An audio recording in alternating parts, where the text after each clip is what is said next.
ओम अरहम। जैन विश्व भारती लाडनू तुलसी अध्यात्म निडम के तत्वाधान में 17वें प्रेक्षा ध्यान शिविर का आयोजन किया गया। तुलसी अध्यात्म निडम के तत्वाधान में प्रवचनकर्ता युवाचार्य श्री महाप्रज्ञ जी, दिनांक 4 सितंबर 1980। विषय मनो अनुशासन।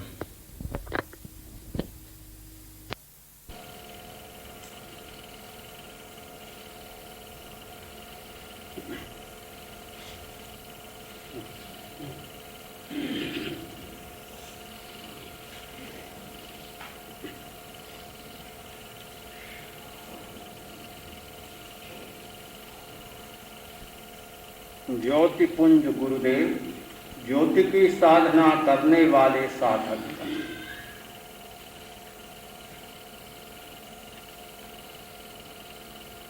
आचार्य श्री तुलसी तेरा पंथ के अनुशासता हैं और अनुव्रत के अनुशासता। अनुशासता को सहज ही अनुशासन प्रिय होता है। उन्होंने एक ग्रंथ लिखा है, मनोनुशासन, मन का अनुशासन। बड़ा लुभावना शब्द है। वर्तमान युग का सबसे ज्यादा लुभावना और आकर्षक शब्द है मन का अनुशासन।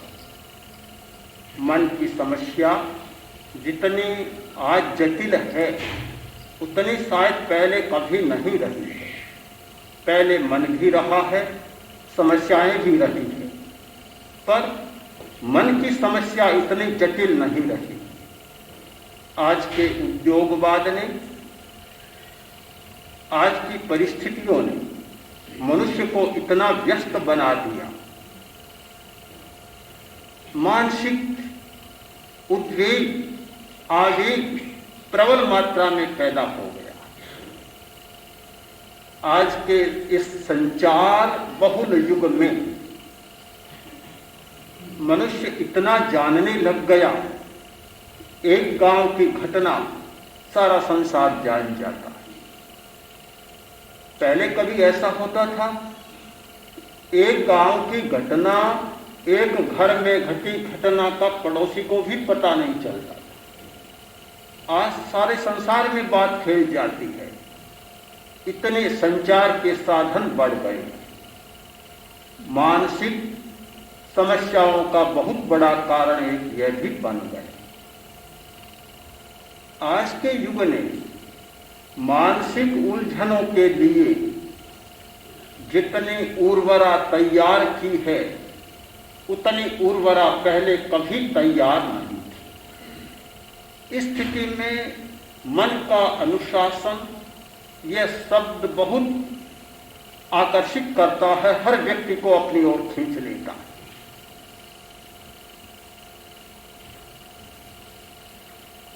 प्रश्न होता है, आचार्यवर ने लिखा मनोनुशासनम, मन का अनुशासन। क्या ऐसा नहीं है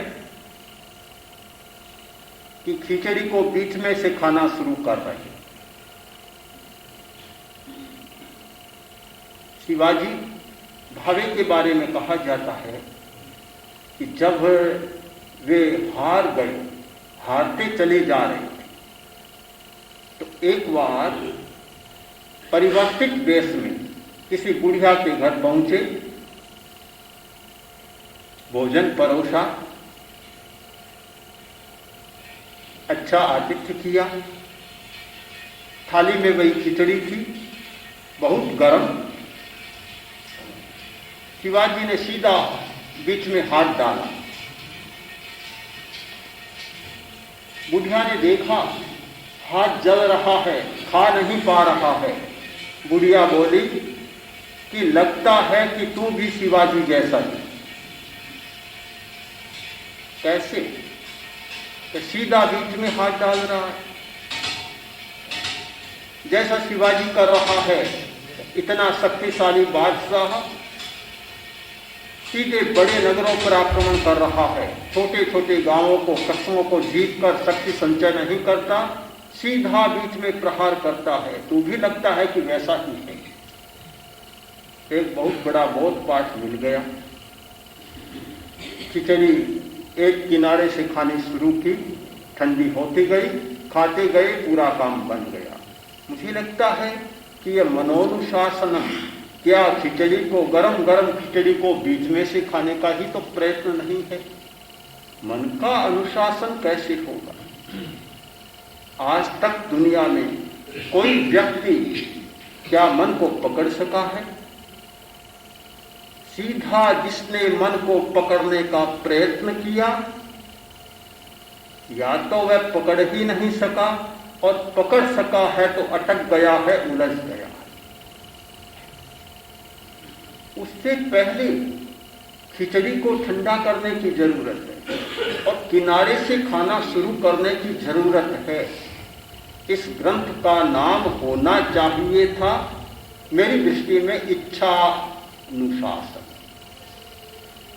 इच्छाओं का अनुशासन, इच्छा पर अनुशासन पर रखा गया है मनोनुशासन, मन का अनुशासन। पर यह बहुत बड़ी सच्चाई है कि सामने वही आता है जो दिखता है। जो छिपे पड़े हैं वे कभी सामने नहीं आते। नींव के आधार पर कोई नाम नहीं बनता, झंडों के आधार पर सब नाम बनते। कोई भी आता है तो झंडा दिखाई देता है, पताका दिखाई देती है, ध्वजा दिखाई देती है, पर नींव का पत्थर कभी दिखाई नहीं देता। नींव में जो रहा हुआ है उसे कोई भी आगे लाना नहीं चाहता। मन चंचल है, हम सब जानते, पर इस बात को नहीं जानते कि मन क्यों चंचल है। मनोनुशासन में एक प्रक्रिया बतलाई गई। आहार, शरीर, इंद्रिय, श्वास, भाषा और मन, छठे में मन का स्थान है। और उससे पहले भी एक स्थान और है, इच्छा। आहार करना प्राणी का लक्षण है, शरीर होना प्राणी का लक्षण है, इंद्रिय चेतना प्राणी का लक्षण है, श्वास लेना, बोलना और सोचना प्राणी का लक्षण है। किंतु ये लक्षण भी आज थोड़े डगमगाने लग गए। इस यांत्रिक युग में यंत्रों का इतना विकास हो रहा है कि लक्षणों के बारे में संदेह पैदा होने लग गया। कंप्यूटर इतने चमत्कारी काम करने लग गए, कविता भी कर लेता है, गणित भी कर लेता है, रोगी का निदान भी कर लेता है, दवाई भी सुझा देता है, अमुक बीमारी है और यह दवा लेनी है। डॉक्टर की अपेक्षा अच्छा सुझाव दे देता है, कहीं खतरा नहीं रहता, यह संदेह नहीं रहता कि कहीं कोई भूल हुई है। तो इतने अद्भुत काम कंप्यूटर जब करने लग गया तो फिर आदमी ही सोचता है, आदमी ही निर्णय लेता है। ये बात असमंजस में पड़ गई। प्राणी का लक्षण और कोई ढूंढना होगा। इच्छा जीव का लक्षण है। कंप्यूटर और सब काम कर सकता है किंतु इच्छा नहीं कर सकता। इच्छा जीव का गहनतम लक्षण है। गहन में जाते हैं तो और बातें शायद पीछे रह जाती है, और इच्छा एक ऐसी विभाजक रेखा है जो प्राणी में ही होती है, अप्राणी में नहीं होती।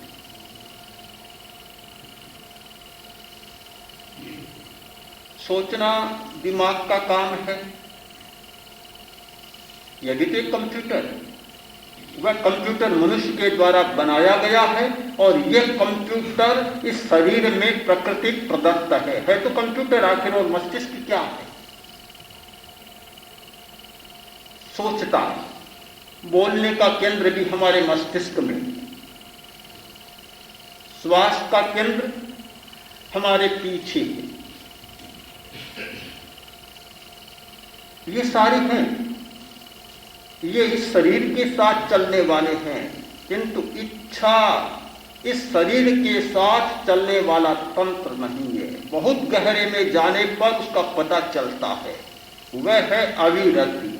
अविरति एक भावना जगत में होने वाला आश्रव है, एक ऐसा दरवाजा है जो सूक्ष्म जगत से आता है और स्थूल शरीर में प्रकट होता है। अविरति आकांक्षा, इच्छा जो पैदा होती है और उस इच्छा के आधार पर बहुत सारे हमारे काम चलते हैं। मन चंचल क्यों होता है?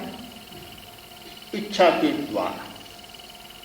भीतर में, अंतर मन में, गहरे में, सूक्ष्म जगत में इच्छा पैदा होती है और मन बेचारा हिल उठता। हम पकड़ना चाहते हैं मन को, कोई इलाज नहीं है। इलाज नहीं है। पंखा चल रहा था पूरी तेजी के साथ, कोई ग्रामीण आया, हवा अच्छी नहीं लग रही थी, अभ्यासी भी नहीं था इतनी तेज हवा का, और उसने सोचा कि हवा नहीं सुहाती है, बंद कर दो। हाथ में थी लाठी, पंखे को रोकना, थमाने का प्रयत्न शुरू किया। खड़खड़ाने लग गई, लाठी खड़खड़ाने लग गई और पंखे की तालियां भी खड़खड़ाने लग गई। लाठी को नीचे किया, सोचा बंद हो गया होगा, बंद तो नहीं हुआ। फिर उसी तेज रफ्तार से चलने लगा। एक दो लाठी की पीठ, अच्छा किया आपने। हाँ,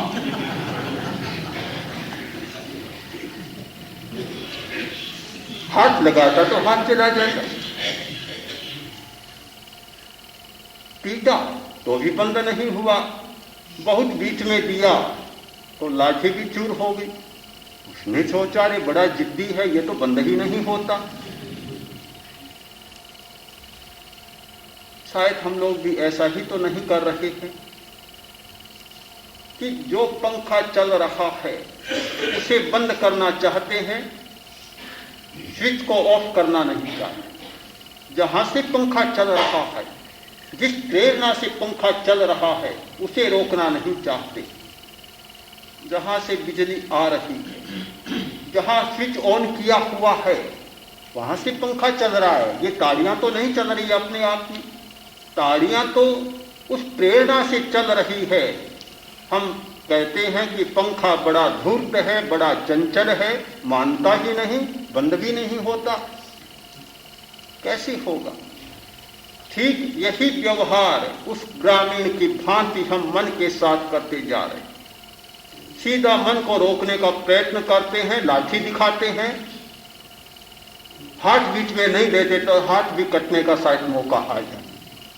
पंखा बंद नहीं होता।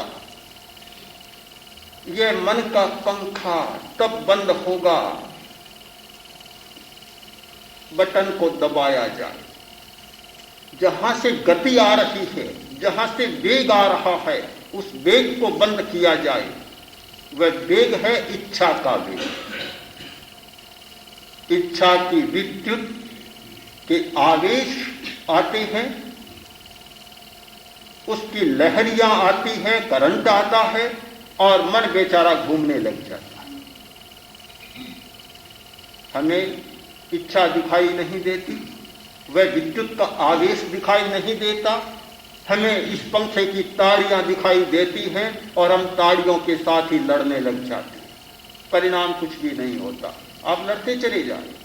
10 वर्ष लड़ते चले जाएं, 50 वर्ष लड़ते चले जाएं, 100 वर्ष लड़ते चले जाएं, कोई परिणाम आने वाला नहीं है। हर हजारों वर्ष से मनुष्य ये लड़ाई लड़ रहा है, परिणाम कोई नहीं आ रहा। ये लड़ाई तब बंद होगी कि हम इच्छा को पकड़ें।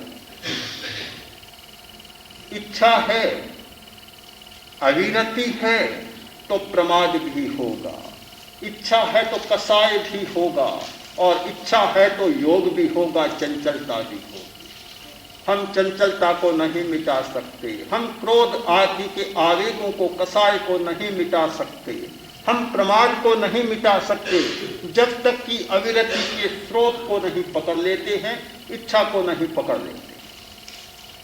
इसीलिए इच्छा पर हमारा अनुशासन होना चाहिए। एक छोटा बच्चा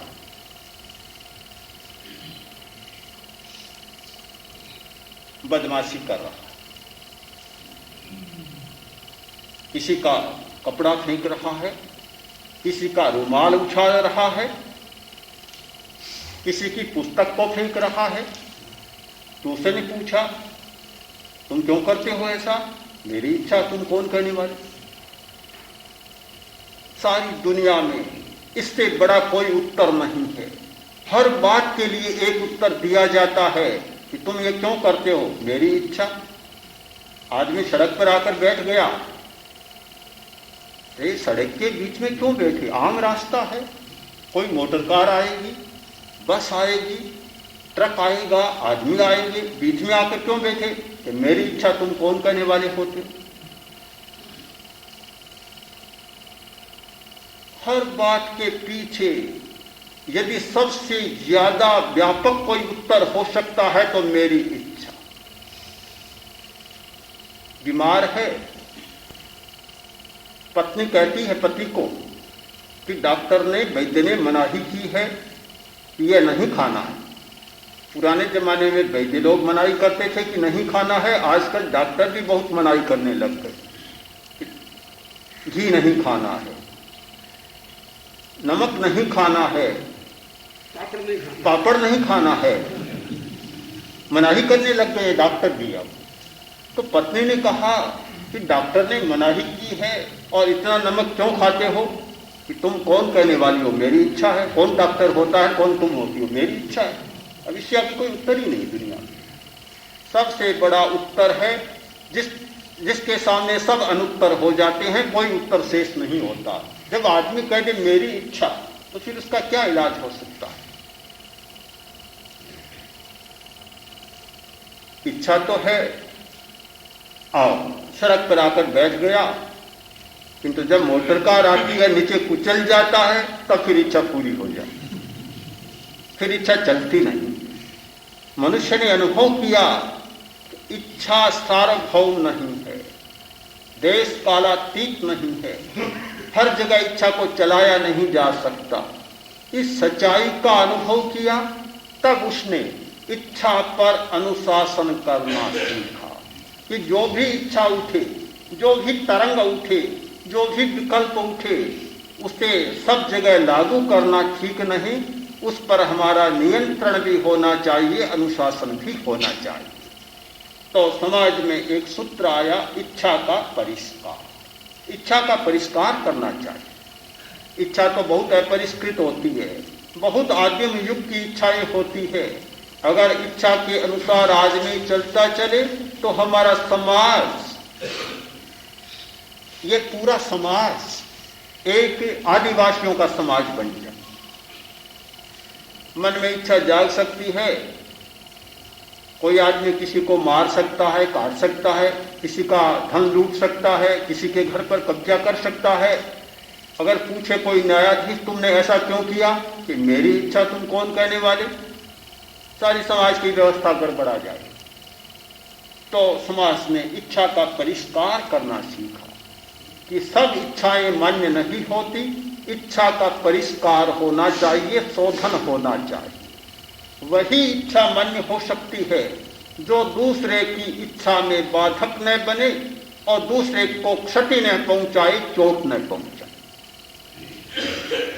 इच्छा परिष्कार के बिना सभ्य समाज नहीं बन सकता। परिष्कृत इच्छाएं भी बहुत खतरनाक होती है। समाज तो मान्य कर लेता है, किंतु फिर भी बहुत खतरनाक होती है। एक परिष्कृत इच्छा तो है, समाज ने मान्यता दे दी, पति और पत्नी का संगम हो सकता है। परिष्कृत इच्छा समाज द्वारा सम्मत है, किंतु अगर इच्छा की पूर्ति करता आदमी चला जाए तो दिवालिया हो जाएगा, चुक जाएगा, शक्ति नष्ट हो जाएगी, निर्वीर्य हो जाएगा। उसे इच्छा पर परिष्कार से आगे भी कुछ बात सोचनी पड़ेगी। इच्छा का परिष्कार तो कर लिया, पढ़ना है, सम्मत बात है, बिल्कुल सम्मत, कोई आपत्ति नहीं, पढ़ने में किसी को आपत्ति नहीं हो सकती।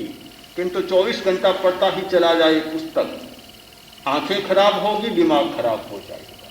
इच्छा का भी परिष्कार करना जरूरी है। अच्छी से अच्छी बात हो और इच्छा हो, फिर भी उसका परिष्कार भी किया हुआ हो, फिर भी एक संयम करना होगा, अनुशासन करना होगा। आयुर्वेद ने एक सिद्धांत की चर्चा की, योग, अयोग और अति योग। अयोग हो तो कोई काम बनता नहीं, कोई आदमी पढ़े ही नहीं तो मूर्ख रह जाए। अति योग 24 घंटा पढ़ता रहे तो शक्तियां नष्ट हो जाए। न अयोग न अति योग, किंतु योग होना चाहिए। उचित समय, 1 घंटा पढ़ा, विश्राम कर लिया, फिर 1 घंटा पढ़ा, विश्राम कर लिया। यह है इच्छा पर अनुशासन। धर्म ने, अध्यात्म ने जो एक सबसे बड़ा सूत्र दिया, इच्छा पर हमारा अनुशासन होना चाहिए। फिर प्रश्न होगा, अनुशासन कैसे? क्या कोई नियंत्रण कर दे? नियंत्रण नहीं, अनुशासन। अनुशासन होना चाहिए, सहज जागना चाहिए। कैसे जागे? मनोनुशासनम में इसकी पूरी प्रक्रिया प्रस्तुत है। हमारे शरीर में इच्छा के केंद्र, भावना के केंद्र है।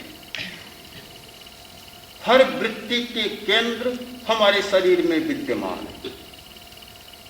झगड़ालू केंद्र भी हमारे शरीर में है और क्षमा रखने के केंद्र भी हमारे शरीर। वासना के केंद्र भी हमारे शरीर में है और वासना विजय के केंद्र भी हमारे शरीर में। हत्या का केंद्र भी हमारे शरीर में है और परम शांति, परम निर्वाण का केंद्र भी हमारे इस शरीर में। केवल प्रक्रिया को जानने की जरूरत है कि कौन सा बटन दबाने पर क्या होता है। आदमी के सामने सदा से एक बहुत बड़ा प्रश्न रहा है, मैं कौन हूं? बहुत बड़ा प्रश्न रहा है और इस प्रश्न पर न जाने कितने लोगों ने चर्चा की है कि मैं कौन हूं। पुराने जमाने से कोहम कोहम कोहम की रट लगाई जाती रही है। महर्षि रमण ने इस प्रश्न को बहुत उभारा, मैं कौन हूं? Who am I? उनकी पुस्तक है मैं कौन हूं। मैं आज दूसरे प्रकार से इसकी चर्चा करना चाहता हूं। हमें यह जानने के लिए कोई जरूरत नहीं कि मैं कौन हूं। मैं आत्मा हूं, परमात्मा हूं, इसको भूल जाएं आप, छोड़ दें इस बात को। मैं कौन हूं, इसे शरीर के संदर्भ में आप जानें कि मैं कौन हूं। क्या मैं इच्छा पुरुष हूं? क्या मैं प्राण पुरुष हूं या मैं प्रज्ञा पुरुष हूं? इसका उत्तर आप पा सकते हैं। कहीं जाने की जरूरत नहीं, कोई ग्रंथ पढ़ने की जरूरत नहीं, कुछ भी करने की जरूरत नहीं। आप ये जान ले कि मैं कहां हूं, इसका उत्तर मिला, और मैं कौन हूं इसका उत्तर आपको मिल जाएगा। मैं कहां हूं, शरीर के हिस्सों को बांट ले। एक ये हृदय से ऊपर का हिस्सा, एक नाभि के पास का हिस्सा, नाभि से नीचे का हिस्सा, दो हिस्सों में शरीर को बांट दें। फिर देखें कि मैं कहां हूं। मेरी चेतना, मेरा अंतर्मन कहां रहता है? यहां ज्यादा रहता है या यहां ज्यादा रहता है? नीचे ज्यादा रहता है या ऊपर ज्यादा रहता है? नाभि के आसपास चक्कर ज्यादा लगाता है या हृदय से ऊपर चक्कर ज्यादा लगाता है? जहां चित्त चक्कर ज्यादा लगाएगा, जहां चेतना ज्यादा जाएगी वह सक्रिय हो जाएगा, और जहां चेतना कम जाएगी वह निष्क्रिय हो जाएगा। जहां चेतना का पोषण मिलेगा वह जाग जाएगा, और जहां चेतना का संबल नहीं मिलेगा वह सो जाएगा। आपको केवल यही निर्णय करना है कि मैं कहां हूं। इस बात का निर्णय हुआ और अपने आप उत्तर मिल जाएगा कि मैं कौन हूं। यदि यह चित्त नाभि के आसपास घूमता है तो इच्छा पुरुष हैं आप। निर्णय कर ले, इच्छा पुरुष। सारी इच्छाएं इस नाभि के आसपास जागती हैं। यह अविरति का केंद्र है, यह चतुर्थ गुणस्थान का केंद्र है। यहां चतुर्थ गुणस्थान उदित होता है, प्रकट होता है। यहां इच्छा पैदा होती है, बार बार चित्त यहां आकर अटकता है। चित्त की सारी चेतना की क्रिया यहां होती है। यह केंद्र सक्रिय हो रहा है, इच्छा पर इच्छा जाग रही है, अविरति पर अविरति की तरंग हमारे सामने आ रही है। निर्णय हो गया कि मैं इच्छा पुरुष हूं, इच्छा प्रधान है, इच्छाएं जाग रही है और उन पर हमारा कोई अनुशासन नहीं। यदि आपकी चेतना हृदय पर, कंठ पर, नासाग्र पर, भ्रिकुटी पर, ललाट के मध्य भाग में और सिर के ऊपर जो जाग रही है, तो आप निर्णय करें मैं प्रज्ञा पुरुष हूं, प्राण पुरुष हूं। अपने आप निर्णय हो जाएगा। यहां तक चेतना जागती है नासाग्र तक तो प्राण पुरुष हूं, और भ्रिकुटी से ऊपर जागती है तो मैं प्रज्ञा पुरुष हूं। स्वयं निर्णय होगा। कहां के द्वारा कौन हूं का निर्णय हो जाएगा। चेतना जब यहां ज्यादा जागेगी,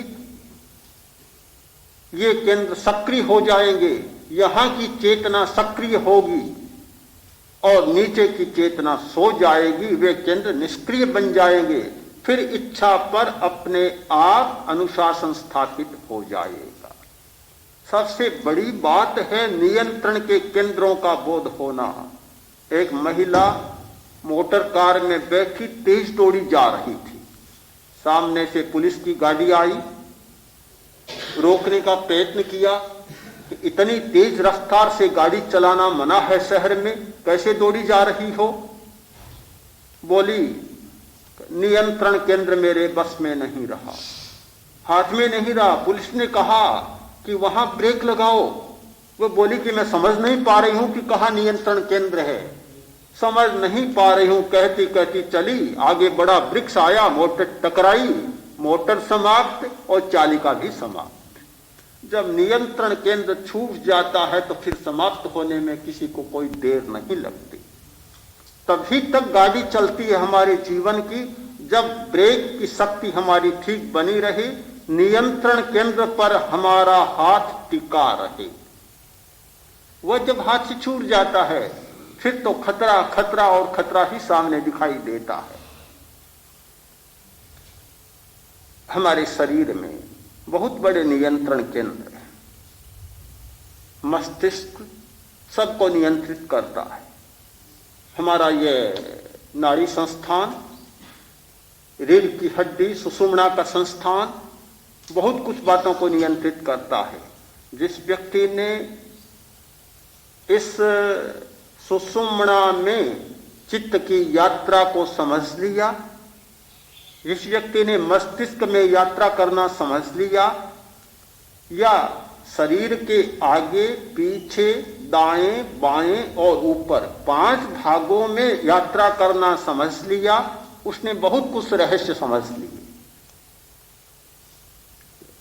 अंतगयम, पुरो अंतगयम, एक नियंत्रण केंद्र हमारे सामने है, पूरतः है, जो शरीर के ऊपर ऊपर के भाग में है। एक पृष्ठतः पीछे है, पार्श्व पार्श्वतः दाएं बाएं हमारे नियंत्रण केंद्र है, और मध्यगयम हमारे मध्य में नियंत्रण केंद्र है।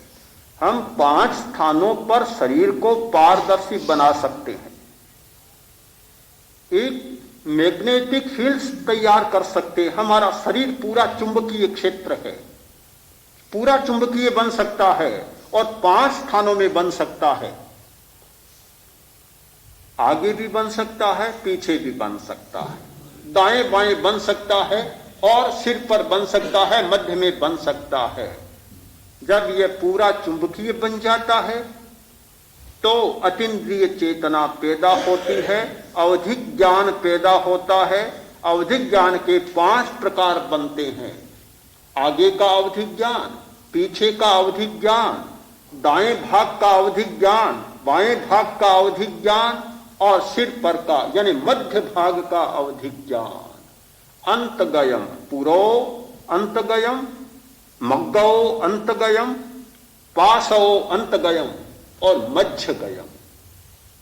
शरीर को समझे बिना, शरीर के नियंत्रण केंद्रों को समझे बिना इससे कभी चुंबकीय क्षेत्र नहीं बनाया जा सकता और इसकी विद्युत का उपयोग नहीं किया जा सकता। इच्छाओं पर अनुशासन करने के लिए जरूरी है नियंत्रण केंद्रों को समझना। इच्छा भीतर से आती है, प्राण शक्ति के साथ काम करती है। यदि प्राण शक्ति का सहारा न मिले तो इच्छा भीतर से आएगी, बाहर में आकर निष्क्रिय बन जाएगी। भीतर से कोई भी आता है, अगर सहयोग नहीं मिलता तो वह निकम्मा बन जाता है। बड़े से बड़ा व्यक्ति भी आता है, स्थानीय लोगों का सहयोग नहीं मिलता तो वह निकम्मा बन जाता है। प्राण शक्ति का सहयोग चाहिए। एक लेखक ने संपादक को पत्र भेजा, आपके पत्र में कहानियां छपती हैं, उनके न सिर होता न पैर होता। कैसी अजीब कहानियां निकाल रहे हैं आप। मैं आपको कहानी भेजना चाहता हूं, उसके सिर भी होंगे और पैर भी होंगे। अच्छी बात है, धन्यवाद, भेजें। कहानी भेजी, इस नोट के साथ इसके सिर भी है और पैर भी है। कहानी लौटा दी गई इस टिप्पणी के साथ, आपकी कहानी के सिर भी है पैर भी है किंतु प्राण नहीं है उसमें, इसलिए लौटाई जाए। सिर से भी काम नहीं चलता, पैर से भी काम नहीं चलता अगर प्राण न हो तो। प्राण हो तभी सिर काम का, प्राण हो तभी पैर काम के। अगर प्राण न हो तो सब निकम्मे हो जाते हैं। मुर्दे के सिर भी काम का नहीं होता और पैर भी काम के नहीं होते। सब कुछ प्राण के साथ चलता है तो प्राण की शक्ति मिलती है और इच्छा अपना काम करने लग जाती है। हम नियंत्रण केंद्रों को जाने, उन्हें पहचाने और अपनी प्राण शक्ति को ऐसे नियंत्रण केंद्रों में केंद्रित करें जिनसे हमारे ऊपर के केंद्र जागृत हो, सक्रिय बने और इच्छा पैदा करने वाला केंद्र निष्क्रिय बन जाए। इच्छा आएगी, विलीन हो जाएगी, आएगी, विलीन हो जाएगी। फिर कुछ भी करने का नहीं होगा। यह एक प्रक्रिया है इच्छा पर अनुशासन करने की। मनोनुशासनम में इस प्रक्रिया को बहुत विस्तार से समझाया गया है। हम पढ़ें, बहुत पढ़ते हैं, नहीं भी पढ़ते।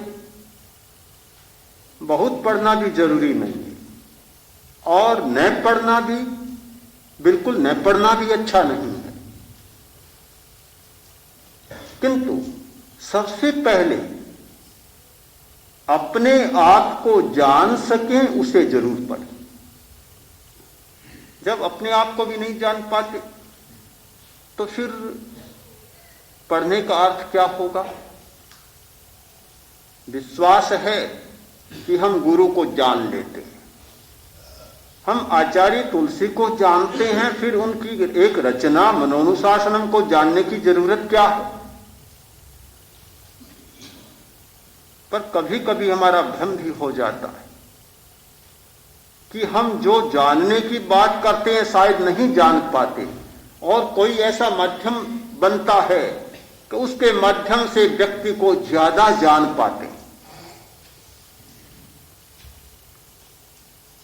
जब तक चेतना बहिर्मुखी रहेगी हम शायद किसी को भी नहीं पहचान पाते, अपने आप को भी नहीं पहचान पाते, दूसरे को भी नहीं पहचान पाते। और जब चेतना अंतर्मुखी बनती है तो सबसे पहले अपने आप को जानते हैं, और जब अपने आप को जानते हैं तो दूसरे को जानने में बड़ी सुविधा हो जाती है, हमारी समस्याएं बहुत हल होती थी। स्वयं को जाने बिना हमारे मानदंड, हमारे मूल्यांकन के दृष्टिकोण, हमारे जितने जो हम क्राइटेरिया बनाएंगे वे सारे के सारे बहुत अर्थ शून्य होंगे, अर्थ उनका बहुत कम होगा। और जब स्वयं को जान लेते हैं तो दूसरे को पहचानने में फिर हमें कोई कठिनाई नहीं होती, हमारे सारे दृष्टिकोण सही निकलते हैं। अपने आप को जानने के लिए अंतर्मुखी होना जरूरी, अंतर्मुखी होने के लिए मन पर अनुशासन करना जरूरी, और मन पर अनुशासन करने के लिए इच्छा पर अनुशासन करना जरूरी। हमारा अनुशासन का क्रम होगा इच्छा पर अनुशासन, फिर आहार पर अनुशासन। अपने आप ही हो जाएगा। इच्छा पर होने पर तो अपने आप ही होगा। इच्छा जैसे जैसे कम होती चली जाएगी, आहार पर सहज अनुशासन प्राप्त होगा। हम ज्यादा क्यों खाते हैं? इच्छा के कारण ही खाते हैं, आवश्यकता के कारण थोड़ा ही खाते हैं। आवश्यकता के कारण खाने वाले व्यक्ति बहुत कम मिलेंगे, इच्छा के कारण खाने वाले ज्यादा लोग। हर व्यक्ति यह विश्लेषण करे कि वह इच्छा के कारण कितना खाता है और आवश्यकता के कारण कितना खाता है। आश्चर्य होगा कि आवश्यकता के बस उपयोगिता के कारण खाने वाला 100 में एक व्यक्ति भी मुश्किल से मिलेगा, आधा भी मुश्किल से मिलेगा, और इच्छा के कारण खाने वाला 100% ही मिल जाएंगे। पता नहीं कि यह शरीर की आवश्यकता है। लोग देखते हैं आज मौसम बदलाई मौसम है, बादल है तो आज तो शीरा होना चाहिए या मालपुए होने चाहिए, बड़े होने चाहिए। क्यों? मौसम ही ऐसा है। मौसम ने इच्छा पैदा कर दी। उपयोगिता का कोई प्रश्न नहीं, आवश्यकता का कोई प्रश्न नहीं। अभी भोजन किया, बाजार गए और सामने चाट आई, बस लार टपक पड़ी। खाने की कोई जरूरत नहीं, पर इच्छा पैदा हो गई, खा लिया, आगे फिर गया। आओ, गर्मी का मौसम है, बर्फ है सामने। अब भला गर्मी का मौसम है तो बर्फ तो होना ही चाहिए। खा लिया, चीजें सामने आती गई, इच्छा जागती गई, आदमी खाता गया। क्या आवश्यकता है? क्या आवश्यकता बस खा रहा है? आवश्यकता बस कौन खाता है? आवश्यकता बहुत कम है, और आवश्यकता बस लोग खाने लगे तो संभव है कि आबादी की समस्या और बढ़े। लोग ज्यादा खाते हैं, अनावश्यक खाते हैं, इससे सरकार को भी सुविधा है कि आबादी की समस्या कुछ तो हल होती है, जल्दी मर जाते। और अगर सब लोग इतना प्रयोजन बसी खाने लगे तो इतने दीर्घायु हो जाए कि आबादी की समस्या और भयंकर बन जाए। लोग करते हैं, उसमें कोई न कोई अर्थ तो होता ही है। ये बहुत साफ बात है। करने वाले ज्यादा ज्ञानी हैं। हाँ, करने वाले बहुत ज्ञानी हैं और अपने अज्ञान को भी शायद ज्ञान में बदले हुए हैं। हम फिर घूम फिर कर देखें कि क्रम से चले। इच्छा पर अनुशासन, आहार पर अनुशासन, शरीर पर अनुशासन, इंद्रिय पर अनुशासन, श्वास पर अनुशासन, भाषा पर अनुशासन, और फिर होगा मन पर अनुशासन। मैं इसी क्रम से मनोनुशासनम आपके सामने प्रस्तुत करूं कि एक के बाद एक क्रम चलता चले। ग्रामीण था पंडित, दोनों ही ग्रामीण थे। चर्चा शुरू हुई। पुराने जमाने में जो अखाड़े चलते थे, शास्त्रार्थ के शास्त्रार्थ शुरू हुआ और उसने रख दिया। पहले ही चर्चा में प्रश्न रखा कि तुम्बा, तुम्बा। तो दूसरा था ग्रामीण पंडित खड़ा हुआ, अरे कैसा मूर्ख, पहले ही कहता तुम्बा। पहले बीज होगा, बीज के बाद बेल होगी, बेल के पत्ते लगेंगे, फूल होगा, फिर तुम्बा लगेगा। एक चांटा मारते हुए का मूर्ख, जानते नहीं, पहले ही तुम्बा तुमने सामने रख दिया, बीज से नहीं चले। विजयी हो गया, जीत गया चर्चा को। पहले हम मन पर अनुशासन करने की बात न करें, पहले बीज से चले। बीज है इच्छा का बीज, इच्छा का बीज। और फिर बेल पर ध्यान दें, पत्तों पर ध्यान दें, फूल पर ध्यान दें, और फिर कहीं फल की बात करें। इस क्रम से हमारी साधना का क्रम भी चले और हमारा बोध पाठ चले तो मुझे लगता है कि मन पर अनुशासन करना कोई कठिन बात नहीं।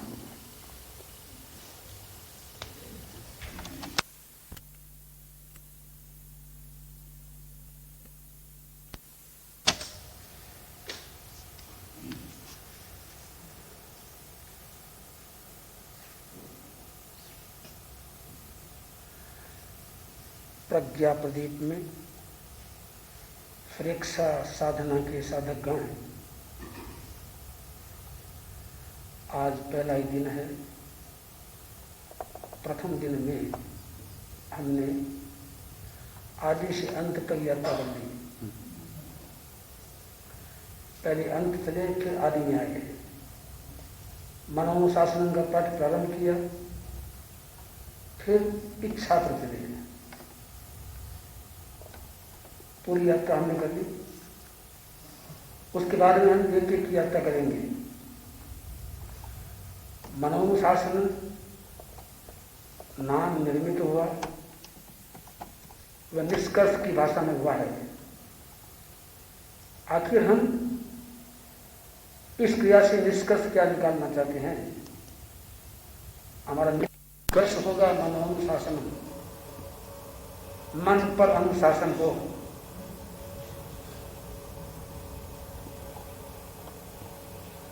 निष्कर्ष के गर्भ में क्या होगा, उन सबको हमने भीतर रखा है। किंतु जब प्रक्रिया में चलेंगे तब निष्कर्ष बाद में आएगा और प्रारंभिक प्रयोग पहले आएंगे। बीज पहले आ जाए, बीज पहले आएगा, तुम्बा बाद में आएगा। इस निष्कर्ष की भाषा में आप समझें और मनोनुशासन नाम की सार्थकता को भी समझें। जब आज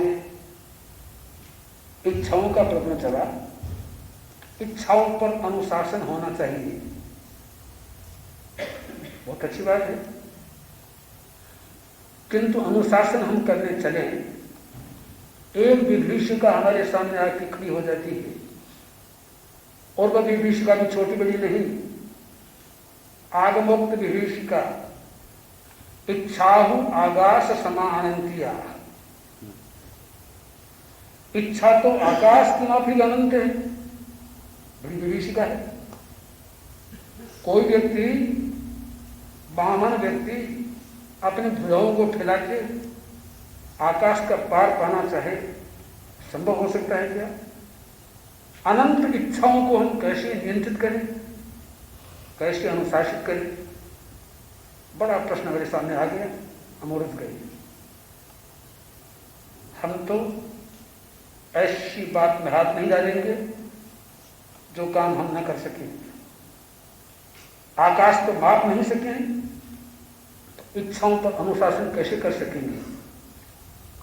पर एक पहलू को हमने पकड़ लिया, दूसरे पहलू को छोड़ दिया।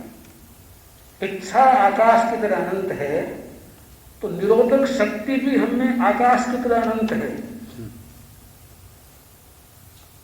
इस बात को भूल गए हम लोग। जितनी इच्छाओं की अनंतता है उतनी ही निरोधक शक्ति की अनंतता हमारे बीच में भीतर है।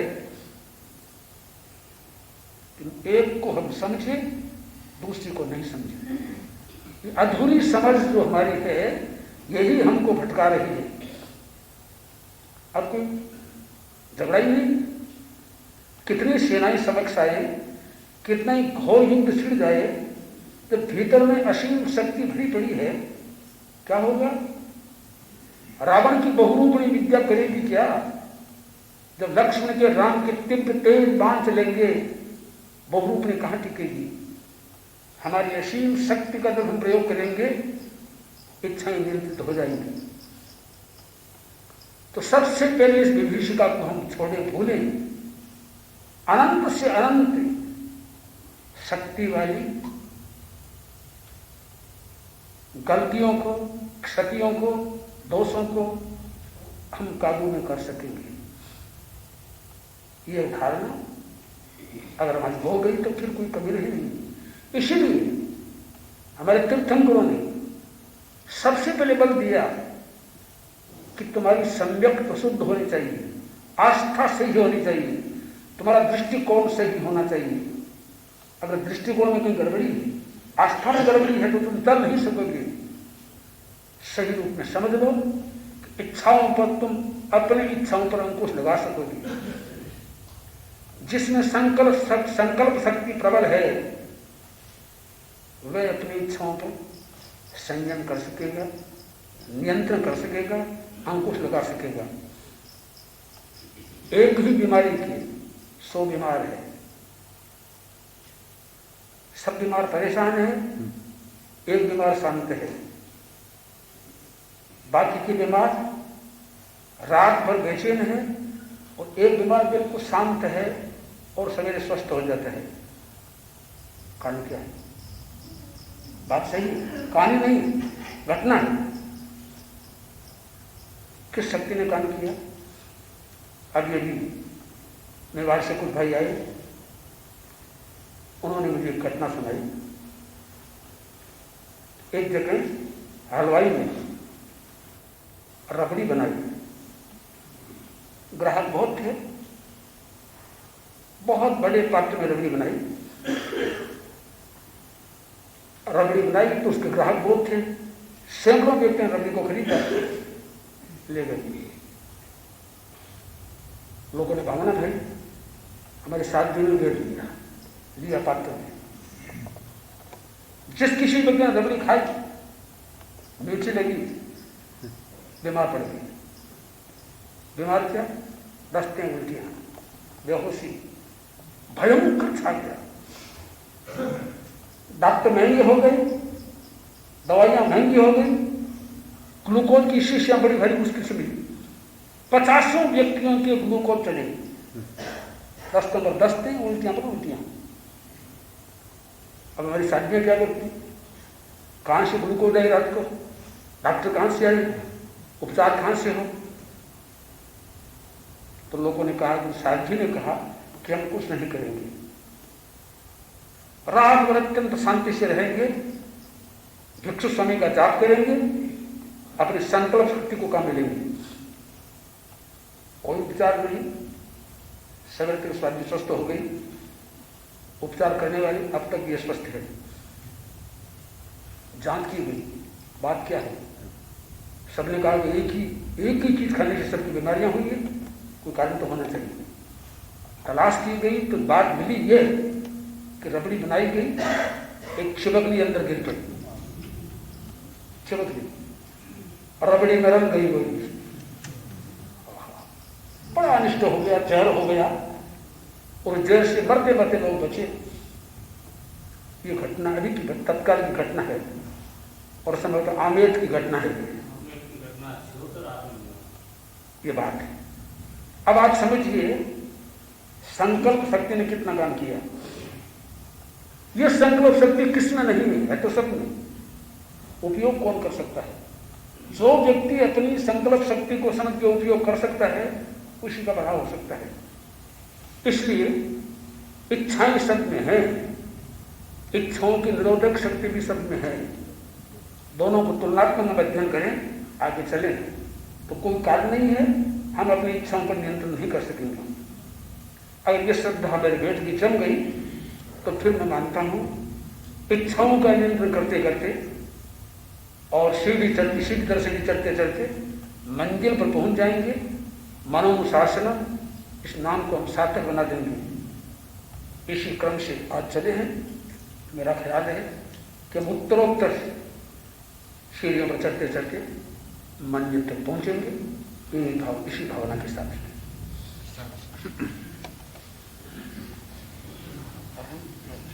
मंगल। अरहन्ते शरणं भवत्यामि, सिद्धे शरणं भवत्यामि, साधु शरणं भवत्यामि, केवलिमनन्तं ब्रह्मं शरणं भवत्यामि। अरहन्ते शरणं भवत्यामि, सिद्धे शरणं भवत्यामि, साधु शरणं भवत्यामि, केवलिमनन्तं ब्रह्मं शरणं भवत्यामि। अरहन्ते